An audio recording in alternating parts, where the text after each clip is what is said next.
Breaking news today, at the Belt and Road Forum in Beijing, Putin finally comes out of isolation. Ukraine launched an attack behind Russian lines using American missiles that had been shipped covertly. Ukraine claimed on Tuesday that it had fired long-range American missiles at Russian military sites. The missiles had been obtained by Ukraine in secret from the United States in recent weeks. 9 Russian military helicopters were destroyed in the attack, along with other military equipment and ammunition, at bases in the eastern Ukrainian cities of Berdyansk and Luhansk. The White House's defense of Ukraine has been significantly stepped up with the delivery and use of these missiles, which Vice President Joe Biden had promised to his Ukrainian counterpart. Kyiv now has the capability to attack Russian targets located further from the front lines. During the Russian-Ukrainian conflict, smoke can be seen rising over the Avdiivka area as seen from Yasenovata in the Donetsk region, Reuters. After months of secrecy, Vice President Biden's decision to send longer-range weapons has finally been revealed to be in the hands of the Ukrainians and are already in use. The next few weeks will likely see more attacks along hundreds of kilometers of Ukrainian front lines, making it imperative for Ukraine to have long-range ATACMS systems to hit airfields and ammunition depots, weakening any logistical advantages Russia might have in its counterattack. Most accounts and analyses of the conflict, however, suggest that the Russian attack on the eastern front of Ukraine did not succeed in taking the city of Avdiivka. The Russian ambassador to the United Nations, Vasily Nebenzia, declared last week that the Ukrainian counteroffensive was over and that Russia was on the offensive. On the other hand, Vladimir Putin, the Russian president, responded to a question about Avdiivka on Sunday by saying that Russian forces were engaged in active defense along the entire front line. The recent Russian military operations in eastern Ukraine have been labeled as possibly the largest wave of attacks in months by the British Ministry of Defence. As reported by the British Ministry of Defence in their daily intelligence update on Tuesday, it is very likely that Russia has begun a coordinated attack across many axes in eastern Ukraine. Washington-based think tank Institute for the Study of War said on Sunday, Putin may be trying to temper expectations of a major Russian advance around Avdiivka. Major advances by Russian forces or isolation of Ukrainian forces in the settlement are not likely in the near future. Large-scale progress is possible, but it will likely require a substantial, ongoing investment of time and resources. It has not yet achieved further gains, amid the possibility of a decline in the pace of Russian operations in the region, the institute added. While Russian forces continued offensive operations aimed at encircling the city, there has been no improvement in Russian or Ukrainian. For months, Ukraine's southern counteroffensive has been grinding to a halt, but just last week, Russia launched a massive attack against a much more specific target, the city of Avdiivka. Both sides wanted to make progress on the battlefield before winter set in to reinvigorate their efforts and boost morale. The Ukrainian army claims to have killed hundreds of Russian soldiers, destroyed dozens of Russian tanks and other armored vehicles, and lost very little territory overall. Smoke could be seen billowing from the road in a video posted by Ukrainian authorities, which showed artillery and small bombs dropped by drones hitting one Russian vehicle after another.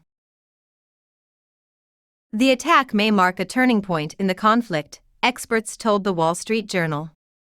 Moscow is trying to regain the initiative, convinced that Kyiv cannot make a breakthrough to the south.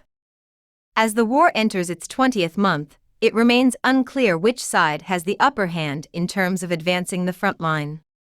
The heavy Russian casualties show how challenging it was for both sides to advance this year, protected by minefields and artillery. In an effort to cut off supply lines to Russian forces in southern Ukraine, Kyiv has been sending thousands of soldiers toward Russian lines in the southern Zaporizhia region since the beginning of the summer. The Ukrainian army initially advanced in tank and other Western-style armored column formations. When the Ukrainian forces started losing vehicles in June, they regrouped and started moving forward on foot. The Ukrainians made it past the first line of Russian defenses using this tactic back in August, but they've had trouble expanding that victory into a decisive victory that would allow them to push further south since then. Moscow appears to have concluded, based on the heavy deployment of resources around Avdiivka, that its forces had withstood the Ukrainian threat to the south and that additional reserves could be moved to the offensive.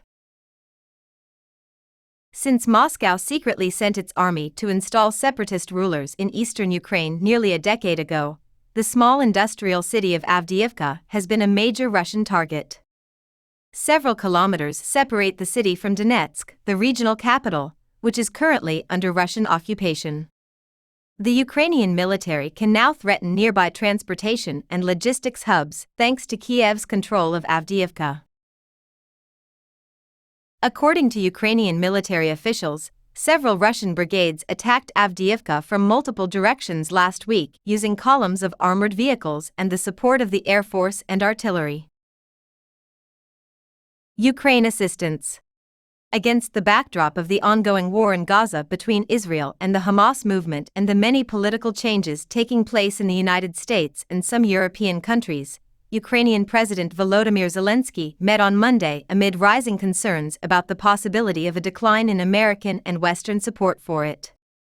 Penny Pritzker, the United States Special Envoy for Economic Recovery in Ukraine, is currently in the Ukrainian capital of Kyiv for discussions related to infrastructure restoration. In his evening video address, Zelensky said, "We were able to discuss all issues that directly affect life in Ukraine."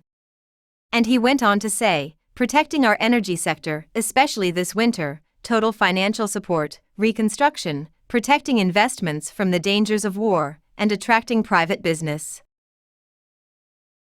Ukrainian cities need increased air defense so that they can maintain life, including economic life, Zelensky said. He continued, "In addition to bolstering our industrial base, which includes the manufacturing of weapons." U.S. Treasury Secretary Janet Yellen met with her European counterparts on Monday in Luxembourg, where she reaffirmed that providing aid to Ukraine is still a top priority for the United States and Europe.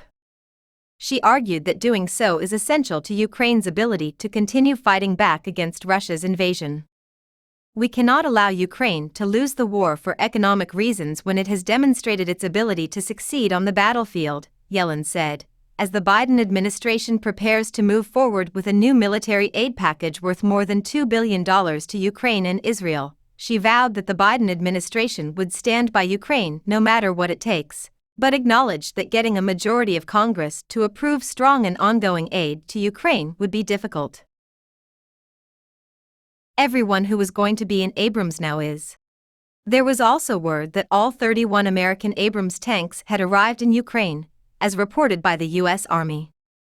U.S. Army spokesman for Europe and Africa Colonel Martin O'Donnell told Voice of America Radio that all Ukrainians who had trained on these tanks with U.S. forces in Germany had returned home.